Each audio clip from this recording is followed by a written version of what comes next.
আপনারা দেখছেন হলদিবাড়ি টাইমস। বাঙালির শ্রেষ্ঠ উৎসব দুর্গোৎসব। সোমবার হলদিবাড়ি শহরের পূর্বপাড়া সার্বজনীন দুর্গোৎসব কমিটির খুঁটি পুজো সম্পূর্ণ হলো। এদিন পূর্বপাড়া আননোন ফ্রেন্ডস ক্লাব ময়দানে খুঁটি পুজোর আয়োজন করা হয়েছে। উপস্থিত ছিলেন পুজো কমিটির সভাপতি প্রদীপ সিনহা, সহ সভাপতি ধীরাজ রায়, সম্পাদক কৃষ্ণ ঘোষ, সহ সম্পাদক রোহান বসাক, কোষাধ্যক্ষ সানি সাহা, আদিত্য দাস, হিসাবরক্ষক প্রতীক চক্রবর্তী সহ পুজো কমিটির অন্যান্য সদস্যরা।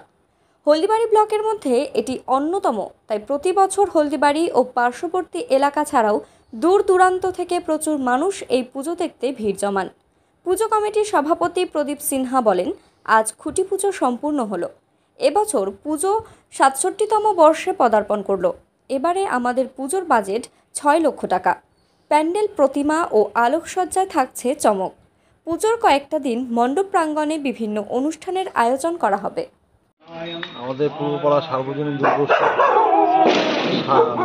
৬৭ বছরের পদার্পণ। কত টাকার বাজেট? আমাদের মিনিমাম এবার ৬ লক্ষ টাকার মতো বাজেট। এবার আমরা থেমে যাইনি, এবার আমরা সাধুজি আন্দোলন। প্যান্ডেল, আলোকসজ্জার, প্রতিমা থাকবে চমক। আর কি কি রয়েছে? আর জ্যান্ত দুর্গা থাকবে আমাদের বিশেষ আকর্ষণ। আমরা জলপাইগুড়ি থেকে আসবে সমস্ত প্রতিমায় জ্যান্ত দুর্গা থাকবে, একটা আমাদের স্টেজে থাকবে। পুজোর কটা দিন কি কোনো রকম অনুষ্ঠান রয়েছে?